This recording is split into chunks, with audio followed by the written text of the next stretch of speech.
मुंबईतल्या काँग्रेसच्या कार्यालयासमोर एक झाड कोसळलं।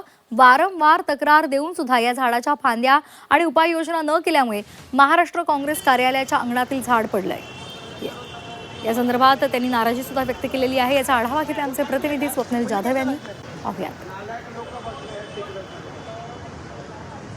आता काँग्रेसच्या अंगणामध्ये हे झाड पडलेलं आहे। माझ्या मागे आपण पाहतोय उंबराचं झाड पडलेलं आहे। खरं तर 40 ते 50 वर्ष जुनं हे झाड आहे आणि या झाडात उन्मळून पडलं आहे। गेल्या अनेक दिवसांपासून या झाडासंदर्भात तक्रार मुंबई महानगरपालिकेकडे आणि या विभागाकडे करण्यात आली होती। मात्र याकडे कानाडोळा केल्यामुळे मोठी दुर्घटना या ठिकाणी घडलेली आहे। एका गाडीचं नुकसान झालेलं आहे। त्या ठिकाणी दुचाकी आपल्याला पाहायला मिळते। बाजूला असलेलं जे कार्यालय आहे त्या कार्यालयावरती सुद्धा झाडाचा काही भाग कोसळलेला आहे। जीवितहानी झाली नसली तरी या ठिकाणी वित्तहानी झालेली आहे। गाडीचं मोठ्या प्रमाणात नुकसान झालेलं आहे आणि महत्त्वाचं म्हणजे महाराष्ट्र प्रदेश काँग्रेस कमिटीचं हे जे कार्यालय आहे प्रभादेवी येथील या कार्यालयाच्या या अंगणामध्येच खरं तर ही घटना घडलेली आहे। आपल्यासोबत काँग्रेसचे नेते आहेत राघवेंद्र शुक्ला यांनी खरं तर अनेक वेळा तक्रारी केल्या होत्या, मात्र तरीही त्या तक्रारीकडे दुर्लक्ष केलं आणि यामुळे ही घटना घडलेली आहे। तुमच्या तक्रारी गांभीर्याने घेतल्या असं तर ही दुर्घटना जी आहे ती टाळता आली असती। काय नक्की आपलं मत आहे यावर? खरं म्हणजे गेल्या 2 वर्षापासून आपण त्यांना पत्र देतो आहे की जे झाड कमजोर झाले आहे त्यांचं तुम्ही काहीतरी नवीन लावा,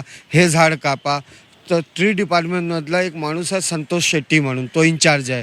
त्याला 4 वेळा ऑफिसला जाऊन सुद्धा तो भेटला नाही। वारंवार त्याला परवाच्या दिवशी त्याला फोन केला तर काय फोन उचलला नाही। हो मी पाठवतो, हो मी करतो, असं करत करत शेवटी हा झाड क्षतिग्रस्त झाला। आम्ही त्यांना हे समजवण्याचा प्रयत्न करतो, जर आपण बाहेर सुद्धा बघितला एवढे मोठे मोठे झाड आहेत ते 50 वर्ष, आता हा झाड जो पडला कमीत कमी 70 वर्षाचा असणार। तर आम्ही तेच त्यांना बोलतो की तो जुना झाड त्याला कटिंग करून नवीन लावा, पण कोण ऐकायला मागत नाही।